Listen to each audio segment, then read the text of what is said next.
Steph. And I'm Kate. This is Relationship Shape. What are we talking about today? Today we are talking about what we feel we can heal. A book that really helped me on my journey is actually this. The title of it is What You Feel, You Can Heal by Dr. John Gray. Great book. It's older, helps a lot. So we live in a society, people who run from all the feels. We have an epidemic of people who they're numbing their feelings. This is kind of what we're seeing in our practices. Typically negative feelings that often stem from unaddressed trauma that have taken place in their childhood or beyond as adults. There's endless sources of anesthetics, from opiates and technology, food, gambling, porn, that all act as painkillers, but they're never really pain erasers. So if you have significant unaddressed trauma in your life, please seek professional help.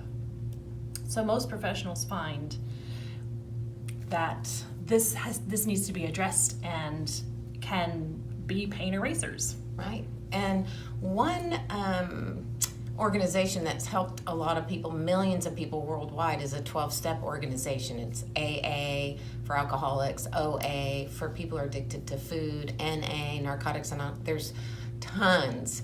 And actually, I attended one for years, and something I learned in there was a phrase called stinkin' thinkin'. And that's when I would get into my mind and I would think about all the bad things that happen, and I wouldn't want to talk about my feelings, and so then I would just go to my addiction.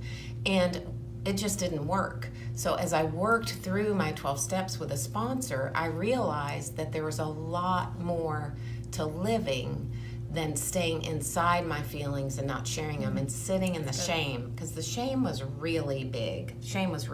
So I decided I wanted to start drilling down to where that pain lived. And that pain lived, this may seem kind of campy, but in my heart. And I had to be willing to drill down into my heart to see what the causers were of that pain. Lots of times people go, well, you're just making an excuse. Well, we see people in our practice all the time that are driven by the pain and the trauma of things that happened, often that were out of their control.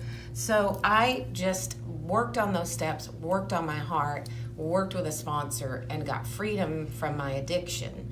And there are a lot of different tools that you can use that can help. So we're going to just share a few with you right now. Some of those that'll work. So let's put on our PJs. Of course, we like acronyms. Yes. What's the first one? The first P is phone a friend. That was something I learned. If you are struggling, you're in shame, you are wanting to use something to anesthetize your pain, phone a friend, a healthy friend. If they don't answer? Keep calling.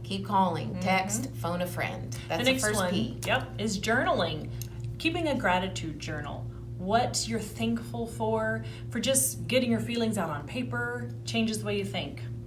The other P is pray. And growing up, I did go to church. I just didn't know that you could talk to God like a friend. And in the middle of the night, when I didn't think I could call somebody, I could talk to him because he's up all night anyway. And so that second P is pray. And then the second J is joy. What brings you joy? What makes you happy? Watching or listening to music, stuff that's positive and uplifting. What makes you laugh? It's okay to laugh and get your giggles out. Joyce Meyer says, get yourself off your mind. Right. Do what you enjoy, dance, laugh. So, and we can get so focused on ourselves and our pain that we get stuck in here. So get ourselves off our minds. Do something for somebody else. So how do we change our minds? Well, that's next on the plate. I'm Steph. And I'm Kate. With This is Relationship Shape.